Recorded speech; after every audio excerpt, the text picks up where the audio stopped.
Vamos a empezar entonces con médula ósea, que es un tema que no hemos dado mucha bola, pero que lo vamos a ver ahora para complementar lo que faltó dentro de lo que era la clase, digamos, de tejido sanguíneo, ¿no? Que viene de la mano por lo general con un tejido hematopoyético o directamente se le nombra muchas veces como médula ósea. Bien, vamos, ahí está.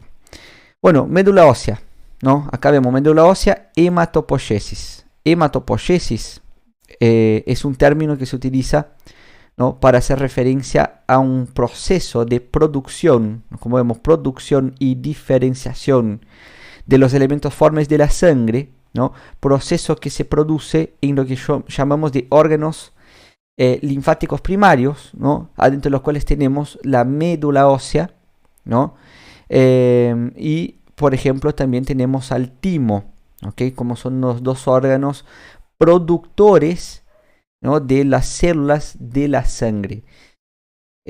Nosotros vamos a ver que cuando se estudia la hematopoiesis, ¿no?, a nivel prenatal, existen también otros órganos que intervienen en este proceso, como por ejemplo el saco vitelino, ¿no?, estructuras como el saco vitelino, órganos como el vaso, como el hígado, y vemos que ya para el final del tercer trimestre de gestación es cuando empieza la médula ósea a tomar cuenta de la mayor parte de producción de elementos formes de la sangre, ¿no?, de la mayor parte de la hematopoiesis. Entonces nosotros tenemos órganos hematopoyéticos, o más bien, ¿no?, o sea, podemos considerar el órgano hematopoyético por excelencia en la etapa postnatal, la médula ósea, aunque hay células que van a madurar, como los linfocitos T, van a formarse y madurar a nivel tímico, ¿no?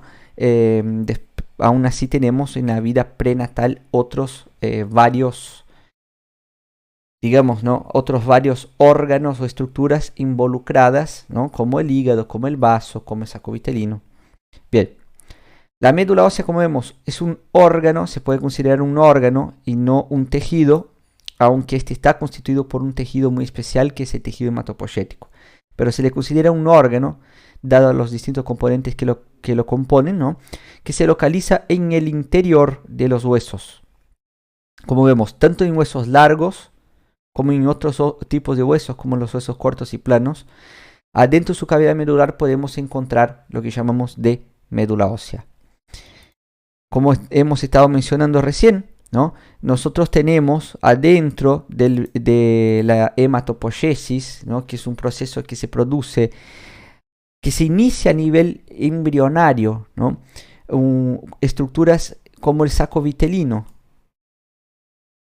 donde se forman lo que llamamos de islotes de Wolf y Pender, ¿no?, que son los islotes de células precursoras posteriormente de las células de la sangre, las cuales dan inicio a los primeros componentes, ¿no?, los primeros componentes de la sangre, digamos, aunque estos inicialmente sean desde el punto de vista histológico, celular, muy primitivos. De ahí el proceso se continúa, como podemos ver, ¿no?, ya tomando como, digamos, etapa de mayor relevancia en el hígado y vaso en menor medida, aunque ambos órganos son órganos hematopoyéticos de segundo trimestre de gestación. Y por último podemos ver que en el último trimestre aproximadamente la médula ósea va reemplazando la actividad hematopoyética de ambos y pasa a ser el órgano hematopoyético por excelencia en la etapa postnatal. Distintos órganos tendrán esta relevancia desde el punto de vista, o sea, distintos huesos más bien, no tendrán una médula ósea con un grado de relevancia importante a nivel hematopoyético. Vemos que la tibia, ¿no?, en las primeras etapas, o sea, como podemos ver desde el nacimiento, en los primeros años, es uno de los órganos que tiene una hematopoiesis más importante, luego el fémur, ¿no?, y a medida que vamos tornándonos individuos cada vez más grandes, ¿no?, vamos envejeciendo, la hematopoiesis va quedando relegada a las costillas, el esternón, las vértebras, el coxal, ¿no? Entonces vemos que no es un proceso estático, sino que a lo largo del tiempo va teniendo una modificación, por lo menos en el sitio donde se produce con más eficiencia. Ahora bien, obviamente hematopoiesis hay que saber qué significa, de qué se trata, y hay que tener unos conocimientos teóricos básicos, pero lo más importante es poder identificar y prepararla. Así que bueno, vamos a hacer una explicación rápida de qué implica la hematopoiesis y vamos a lo práctico que suelen tomar. Bien, adentro de la hematopoiesis, hemato es un prefijo que siempre tiene que hacer que ustedes piensen en sangre, ¿ok? Entonces ustedes escuchan, por ejemplo, hematemesis, por ejemplo, ¿no? Emesis, el hecho de vomitar, hematemesis, entonces van a pensar en qué, vómitos sanguinolentos, ¿no? Hematopoiesis, poiesis hace referencia a producción, hemato entonces a componentes de la sangre, producción de la sangre.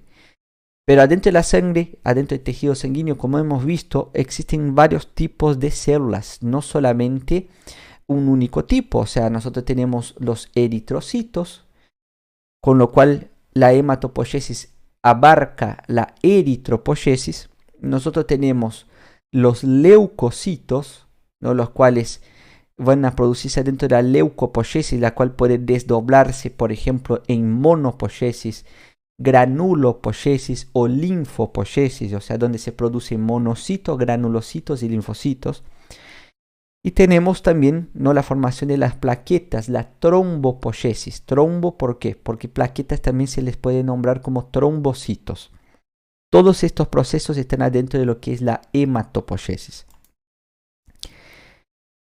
Entonces acá podemos ver, ¿no?, que la hematopoiesis es muy abarcativa y que además de todo lo que hemos visto, de todo lo que abarca la hematopoiesis, está bueno también que sepamos cómo podemos agrupar y subclasificar la hematopoiesis.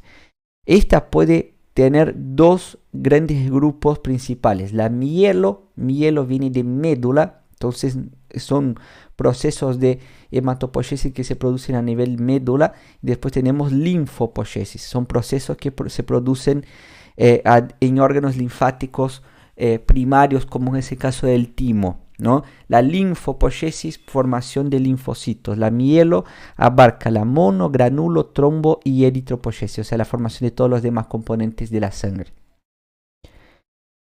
Desde el punto de vista histoarquitectural, ¿no?, como hemos mencionado la médula ósea como un órgano, entonces tenemos que justificar por qué un órgano, porque tiene parénquima y tiene estroma. El parénquima, ¿ok?, la parte funcional, el estroma, la parte de sostén. Se les puede subdividir en dos grandes compartimentos a la médula ósea: un compartimento hematopoyético, donde nosotros vamos a tener las células hematopoyéticas, ¿no?, que son las células que van a proliferar y diferenciarse gradualmente mientras originan los distintos componentes constituyentes de la sangre. Estas van a ser parte de parénquima, o sea, parte funcional de la médula ósea.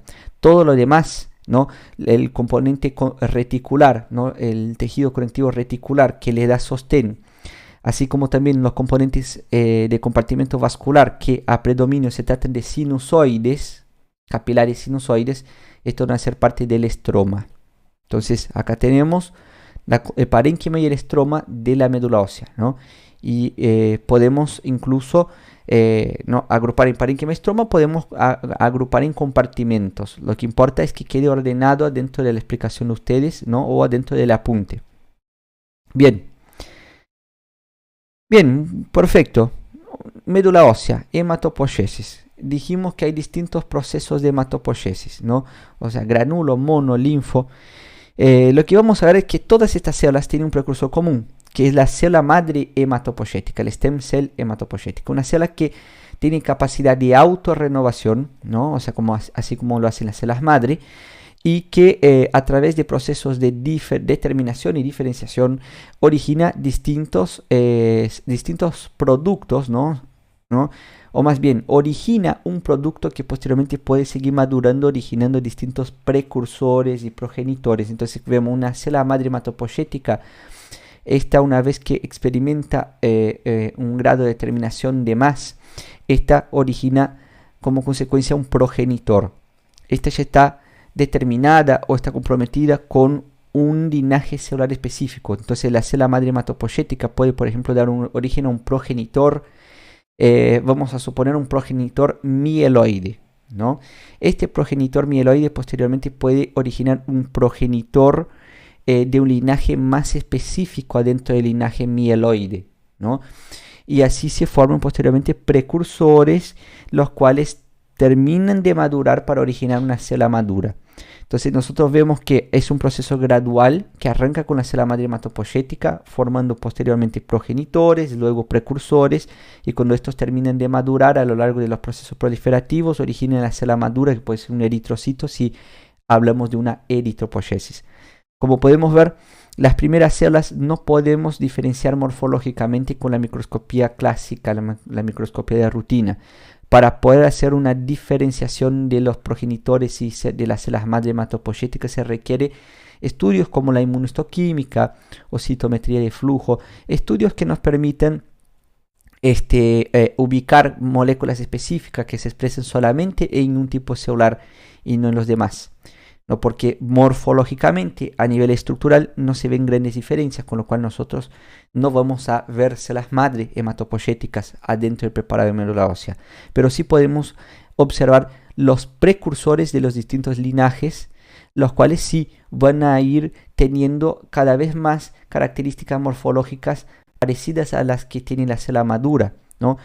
Acá podemos ver una relación entre potencial evolutivo o potencia evolutiva, potencialidad, como quieran llamar, y el grado de diferenciación, ¿no? Como vemos, el potencial evolutivo, o sea, las opciones que una célula tiene adentro de su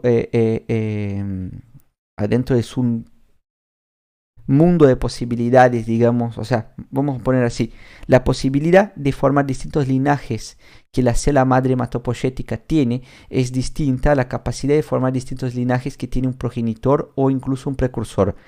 Mientras mayor grado de compromiso tiene una célula, menos opciones tiene esta, con lo cual cada paso que ella da hacia adelante, o sea, mientras más compromiso adquiere, ¿no? Mientras más determinada se encuentra, menor es el número de opciones de variantes o variantes celulares, digamos, o tipos celulares que esta célula puede originar.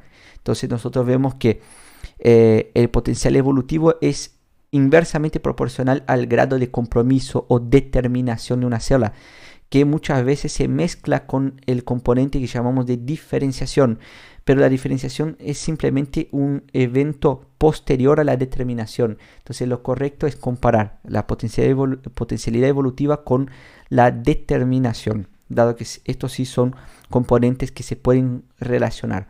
Pero bueno, lo que importa acá es que no se van a ver progenitores ni célula madre hematopoyética en un preparado, pero sí se pueden ver los precursores y por supuesto las células maduras, que son con las mismas células que nosotros hemos estudiado en tejido sanguíneo.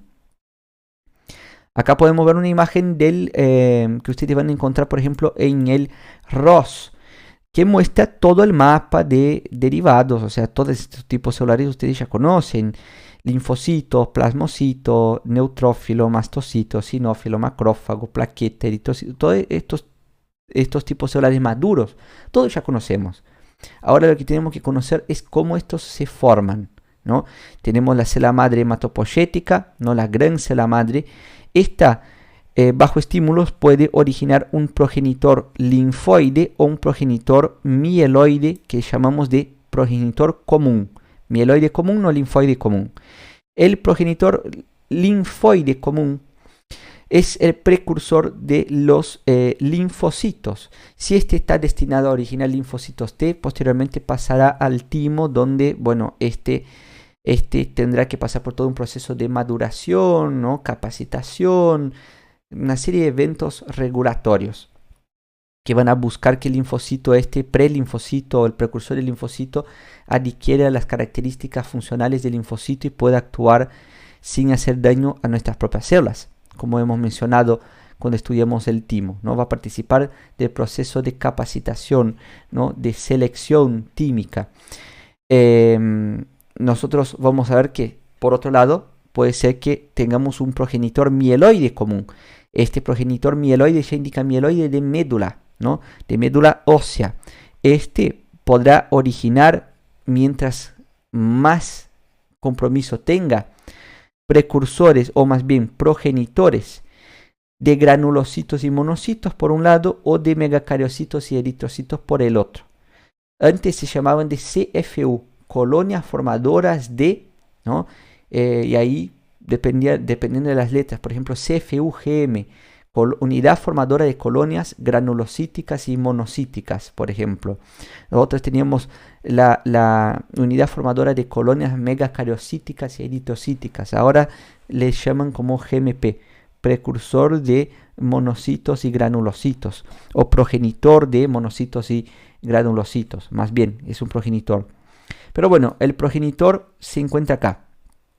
Este puede obviamente adquirir a través de distintas señalizaciones mayor grado de compromiso y puede seleccionar algunas de estas vías.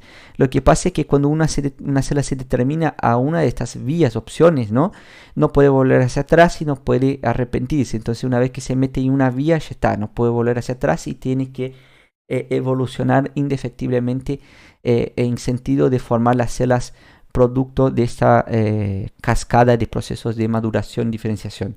Entonces, por ejemplo, supongamos que esta célula progenitora mieloide común origina posteriormente un progenitor de megacariocitos eritrocitos. Este posteriormente selecciona, ¿no?, posteriormente un camino que va más hacia los eritrocitos, ¿no?, digamos en estas palabras, en estos términos que es más fácil de entender. Con lo cual nosotros vemos que este progenitor ahora lo que va a hacer, ¿no?, es adquirir gradualmente características morfológicas que nos permiten saber que este se convirtió en un precursor del linaje eritrocítico. Por ejemplo, este progenitor de megacariocitos eritrocitos de repente experimenta una diferenciación y origina un proeritroblasto. Y este posteriormente origina una serie de células derivadas, ¿no?, de este a lo largo de su proceso de proliferación y maduración, dando origen posteriormente a un conjunto de células que terminarán como un eritrocito. Entonces acá vemos una comparación entre células madre y células progenitoras, ¿no? Las células madre tienen capacidad de autorrenovación, las células progenitoras no. Potencial evolutivo de las células madre es muy alto, de las células progenitoras ya no es tan alto, porque estas ya tienen un camino evolutivo más claro, ¿no? O sea, ya saben que son mieloides o linfoides, ¿no? O en ocasiones ya saben que van a originar megacariocitos de eritrocitos o granulocitos y monocitos. Entonces, cada vez el grado de compromiso es mayor. La potencialidad evolutiva por ende es menor. Obviamente una célula madre tiene una, o sea, no es una célula que se encuentra muy diferenciada, ¿no? Todo lo contrario. Las células progenitoras ya sí cada vez tienen un grado de diferenciación mayor, aunque muchas veces no sea apreciable en la microscopía óptica, ¿no? Actividad mitótica muy importante en las células madre, aunque las células progenitoras también pueden mantener cierta capacidad mitótica a lo largo del proceso de maduración, y muchas veces dejan de proliferar solamente en los últimos estadios de la maduración, cuando falta muy poquito para originar la célula final del proceso. El ciclo celular, como vemos, puede estar en reposo y puede activarse bajo estímulos, ¿no? Una célula progenitora está con su ciclo o con la proliferación, digamos, activada. Según la potencialidad evolutiva, los precursores pueden ser multipotenciales, penta a bipotenciales o unipotenciales. Lo que quiere decir nada más es el número de opciones que una célula puede elegir. Si yo soy una célula madre, yo puedo originar linfocito, neutrófilo, sinófilo, basófilo, ¿no?, plasmocito, monocito, megacariocito. Entonces, a ver, tengo muchas opciones. A medida que yo me voy determinando, estas opciones cada vez van siendo menos, ¿no? Entonces dejo de ser multipotencial para ser tetrapotencial, tripotencial, bipotencial, hasta que en un determinado momento no me queda otra que formar un linaje celular específico. Vamos a hablar de la eritropoyesis. En el linaje eritropoyético tenemos distintos tipos celulares, como el proeritroblasto, el eritroblasto basófilo, el eritroblasto policromatófilo, el eritroblasto ortocromatófilo u ortocromático, el reticulocito y el eritrocito. Como podemos ver, hasta el eritroblasto ortocromático presenta núcleo, ¿no? Y de ahí en adelante ya deja de presentar núcleo y se convierte en un elemento anucleado. Entonces, esa es una de las características que tienen los precursores de los eritrocitos. Al principio estos tienen núcleo. Otra cosa, al principio estos son enormes, pueden llegar a los 20 micrones, como podemos ver. Tienen citoplasma marcadamente basófilo, a diferencia del citoplasma de un eritrocito que es marcadamente acidófilo. Entonces vemos que a medida que se produce la maduración de los precursores de un eritrocito, primero de todo se ve una disminución en el tamaño, una disminución gradual, así como también una disminución en la basofilia y una ganancia gradual de acidofilia, que es característica en este proceso y es el resultado de la pérdida del núcleo, la pérdida de las organelas de los precursores del eritrocito, los cuales culminan siendo una célula en forma de disco bicóncavo que tiene una gran cantidad de hemoglobina, componentes citoesqueléticos, pero que no tiene núcleo y no tiene otras organelas. Adentro de la médula nosotros vamos a encontrar islotes que contienen estos grupos de células, ¿ok? No necesariamente tienen que poder identificar cuáles son estas células de dentro del islote, ¿ok? Sería como muy zarpado que les pidamos a ustedes, tipo en un examen, que identifiquen los distintos tipos de células precursores, porque es difícil. Entonces ustedes lo que tienen que poder identificar es esto, un islote, o sea, un grupo de células que por su morfología, por su coloración, nos permiten saber de que se trata de un grupo de células precursoras de un eritrocito, de los eritrocitos. Entonces, lo que nosotros tenemos que encontrar que es un islote eritropoyético, también conocido como nido rojo. ¿Ok? No hace falta después identificar todos los tipos de células. Vemos que por definición un nido rojo se trata de una estructura esférica constituida por acúmulos celulares, donde se encuentran múltiples precursores eritroides, los cuales rodean una célula nodriza, que se trata de un macrófago central, que seguramente está secretando una serie de factores que mantienen a las células adentro del proceso de eritropoyesis.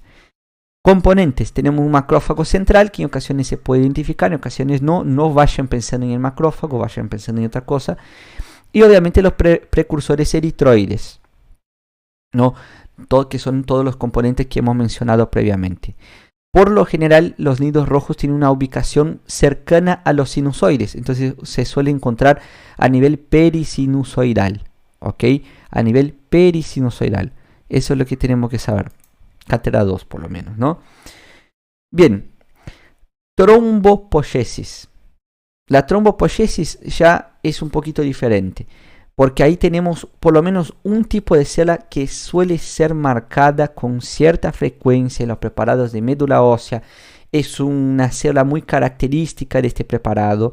Se suele confundir con el osteoclasto. Ya mencioné en la clase de tejido óseo que no confundan con el osteoclasto porque no tienen nada que ver una con la otra. ¿Ok? Y bueno, esto es una de las cosas que yo quiero que tengan en cuenta. Tenemos entonces, adentro de la trombopoyesis, la primera célula sería el megacardioblasto, o sea, la primera célula adentro del proceso, adentro de los precursores, ¿no? Sin contar los progenitores. El megacardioblasto, como vemos, una célula de 10 a 20 micrones, con núcleo esférico, de cromatina granular, ¿no? Con múltiples nucleolos, 2 a 6 nucleolos. Citoplasma ligeramente basófilo, aunque escaso, y a principio agranular, sin gránulos. Una célula que sí tiene capacidad proliferativa.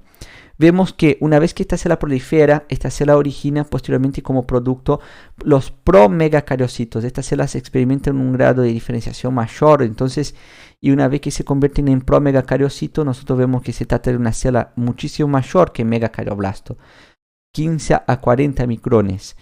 Núcleo presente, como podemos ver, un núcleo que tiene una forma riñonada, tiene una escotadura, una indentación, una cromatina ya densa, ¿no? Sin nucleolos evidentes, un citoplasma más abundante, granular y con aspecto basófilo.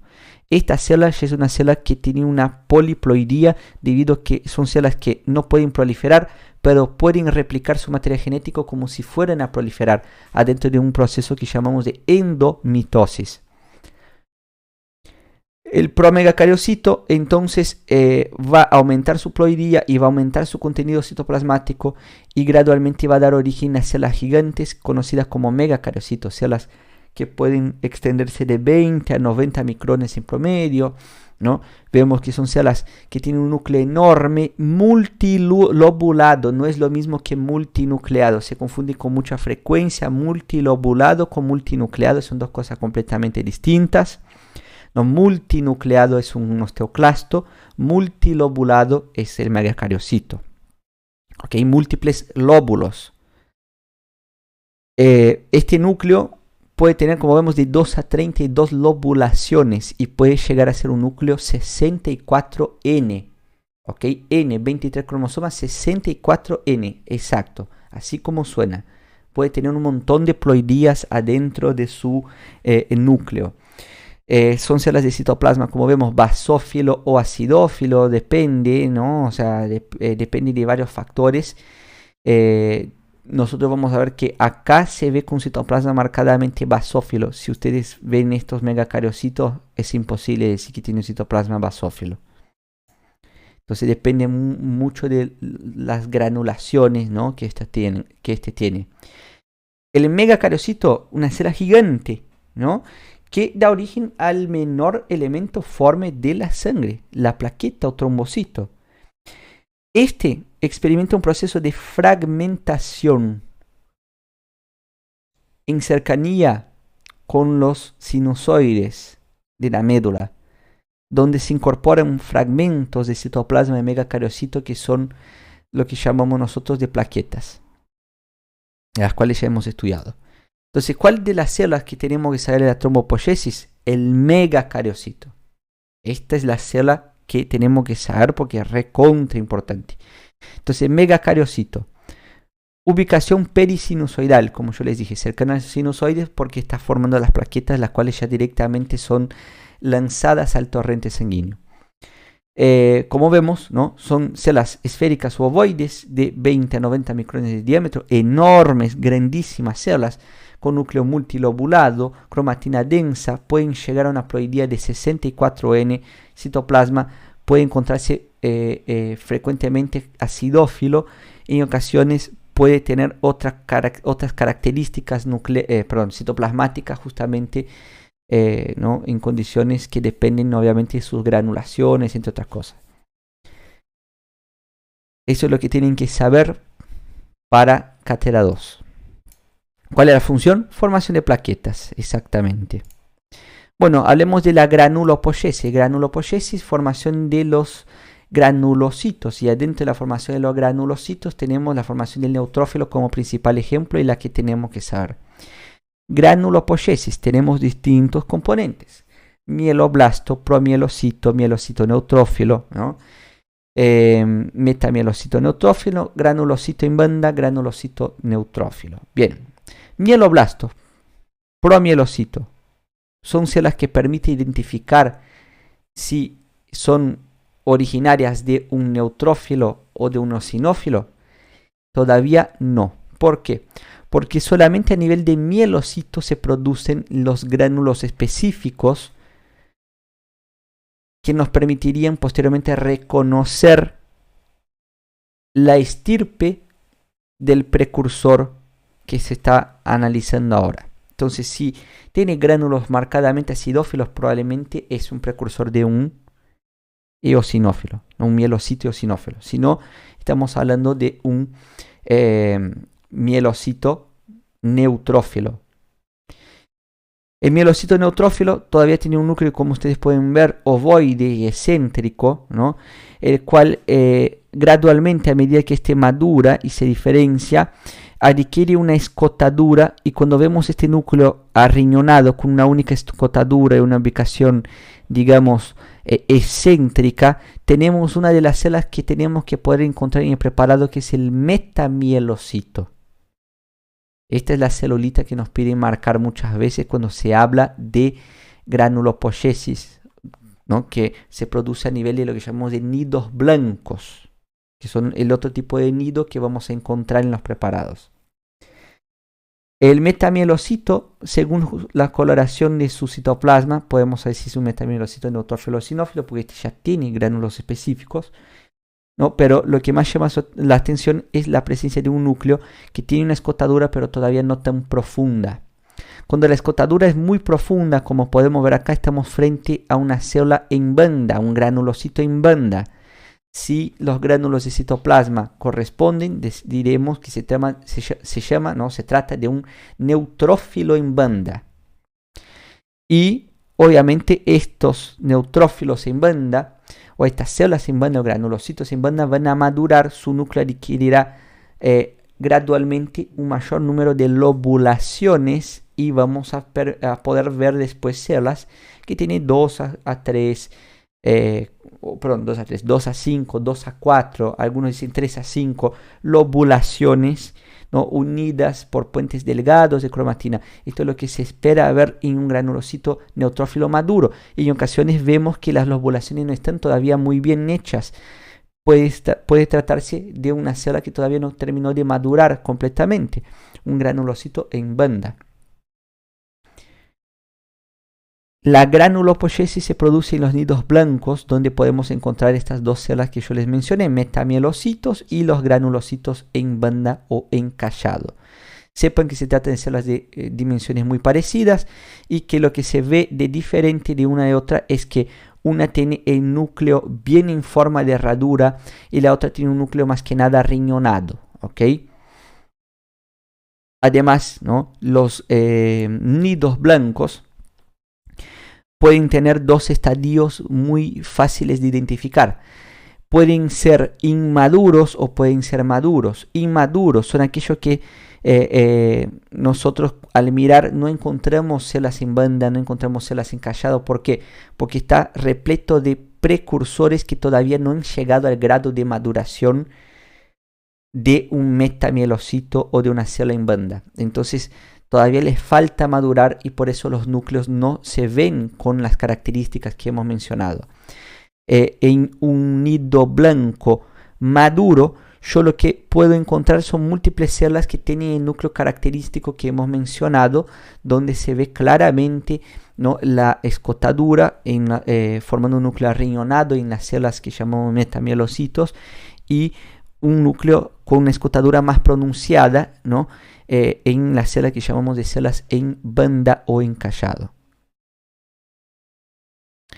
Acá tenemos, ¿no?, otros componentes que podemos encontrar en la médula ósea que hacen parte del estroma, ¿no?, células fijas como células reticulares y adipocitos. Se pueden encontrar bastantes adipocitos en la médula ósea y eso depende mucho la edad de la persona, ¿no? En individuos jóvenes, si se corta el hueso y se observa la cavidad medular, se ve que tiene una coloración rojizo marcado, indicando que la actividad hematopoyética es bastante intensa. Con el paso del tiempo, nosotros vamos a ver que nuestro tejido hematopoyético va siendo reemplazado por componentes estromales como los adipocitos. Y ya en un individuo adulto, cuando se corta un hueso y se mira la cavidad medular, se ve una coloración más que nada amarilla, ¿no?, reflejo de la cantidad de adipocitos y grasas que se han depositado en reemplazo del tejido hematopoyético, del parénquima del tejido de la médula ósea, digamos, ¿no? Con lo cual, obviamente, ¿no?, se observa una disminución también en la hematopoiesis que se produce de manera gradual, pero que difícilmente en algún momento es baja a tal punto de que se produzca algún tipo de trastorno, ¿no? En individuos normales no suele haber ningún problema, aunque bueno, la médula ya haya sido reemplazada no grandemente por adipocitos.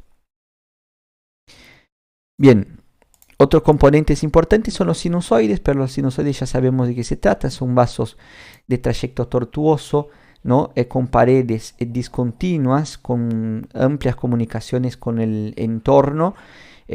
Son vasos que pueden tener regiones más dilatadas, ¿no?, que son los senos. Son cosas que ya sabemos.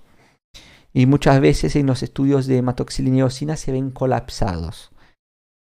Acá vemos un esquema, ¿no?, que busca representar cómo se ve un preparado de médula ósea. Podemos ver adipocitos, ¿no?, estas células endoteliales en rosa, ¿no?, que representan los sinusoides, megacariocitos, ¿no?, células reticulares y muchos precursores eritroides y linfoides.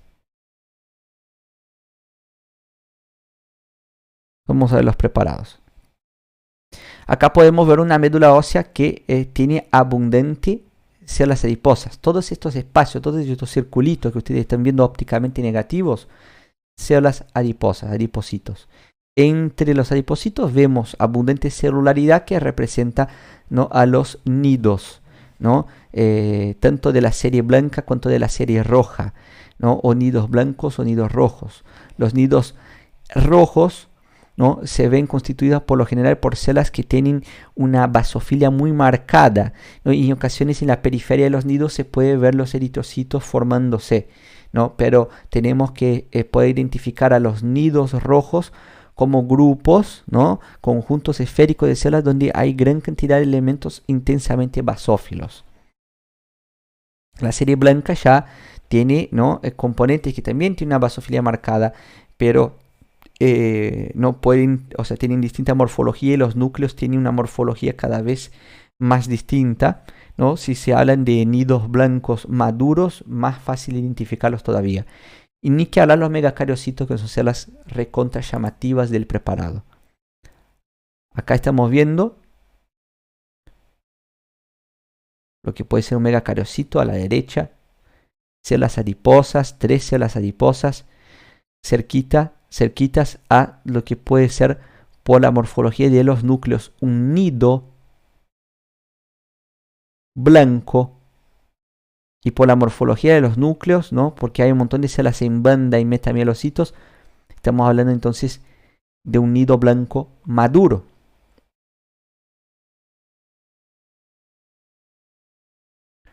Acá ya estamos hablando de otro megacariocito, ¿no?, que se encuentra muy cerquita de una serie de capilares sinusoides, como podemos ver acá. Miren el trayecto de los sinusoides. No tiene mucha, es como que no tiene mucha lógica. Tiene un trayecto tortuoso, tiene regiones más dilatadas que otras, ¿no? Y podemos ver que por lo general van a estar repletos de eritrocitos en su interior. Acá vemos otro megacariocito. Y acá podemos ver, ¿no?, algunas cositas, ¿no? Algunas flechitas indicando, señalando distintos componentes. Adipocitos. Acá podemos ver en la izquierda, en el cuadrante superior izquierdo, un nido rojo, ¿no?, marcado por un grupito de células muy basófilas, como yo les había dicho. Acá ya podemos ver un nido blanco maduro, donde tenemos un montón de células que tienen un citoplasma ya un poco más acidófilo, ¿no?, y que además tienen células con núcleos escotados, ¿no? Entonces ya sabemos que se tratan de precursores del linaje granulocítico. Acá vemos otras imágenes. Bueno, vamos al Histology Guide.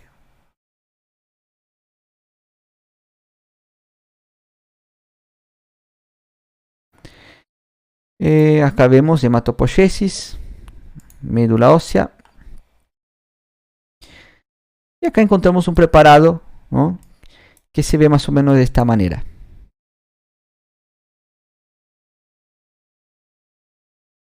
Se pueden ver los eritrocitos en los capilares sinusoides. Miren el trayecto recontra regular que estos tienen, en algunas regiones más ensanchadas, ¿no? Hay varios espacios ópticamente negativos que son justamente lo que nosotros llamamos de adipocitos, ¿no? Hay un montón de cosas. Y bueno, mirando así a grandes rasgos, yo puedo encontrar algunos de los componentes que nosotros hemos mencionado.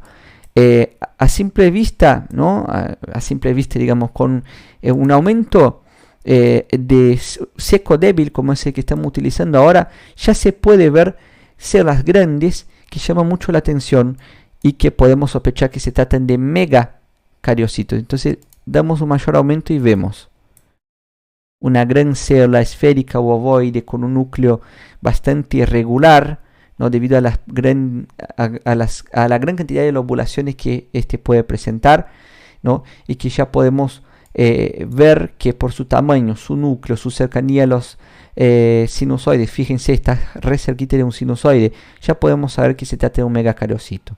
las células que probablemente marquen a ustedes en un preparado o que muestren para que ustedes puedan identificar. No confundir con osteoclasto, que es el error más común de confusión entre megacariocito y otro tipo celular, es el osteoclasto, ¿no?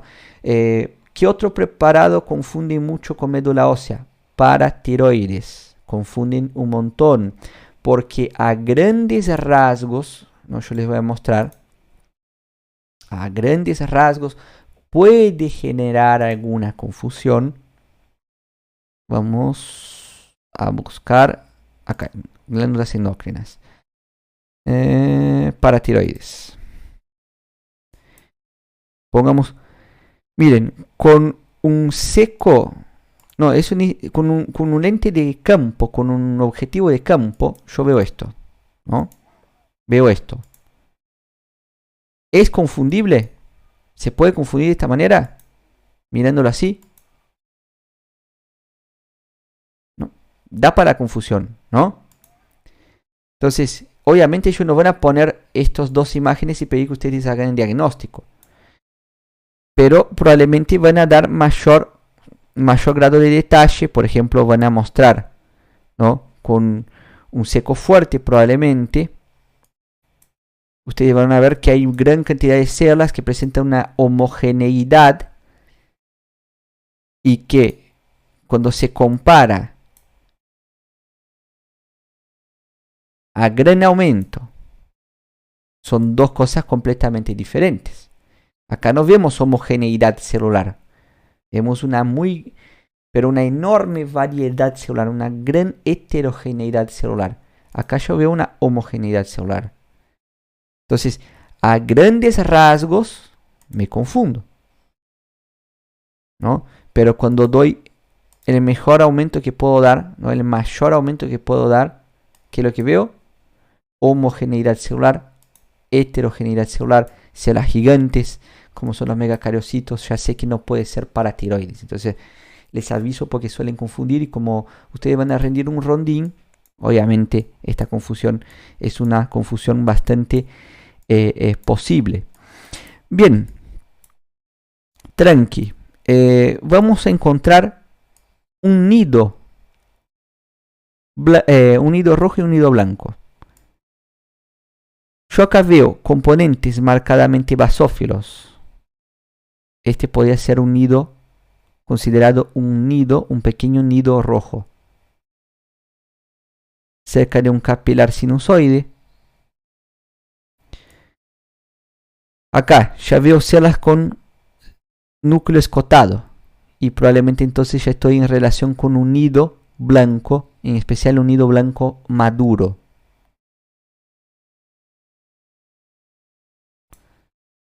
Mucho más no queda por marcar en este preparado, ¿no? Acá podemos ver los sinusoides. En ocasiones, si ustedes dan un lente objetivo de campo o un seco débil, van a poder identificar los sinusoides claramente. No pueden buscar uno bien grande para poder marcar si se requiere, como este que estamos viendo acá.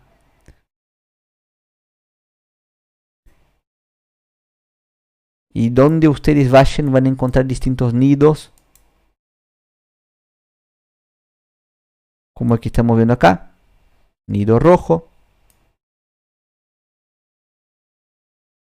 Y acá ya podemos ver núcleos escotados, entonces probablemente un nido blanco. Ahora bien, ¿cómo tengo que encontrar un megacariocito, un metamielocito, y cómo tengo que encontrar una célula en banda? En esta imagen ya tengo las dos. Lo que estoy señalando acá, miren el núcleo. Un núcleo arriñonado. La escotadura todavía no es tan profunda cuanto el núcleo de esta célula vecina acá, que tiene una escotadura ya re profunda. Un núcleo en forma de herradura. Entonces esto es un metamielocito. Este es un granulocito en banda o encallado. Entonces, preparado sencillo. Las cosas que tienen que marcar son las cosas que yo les estoy mencionando. No tienen que buscarse nada más que eso. Bueno,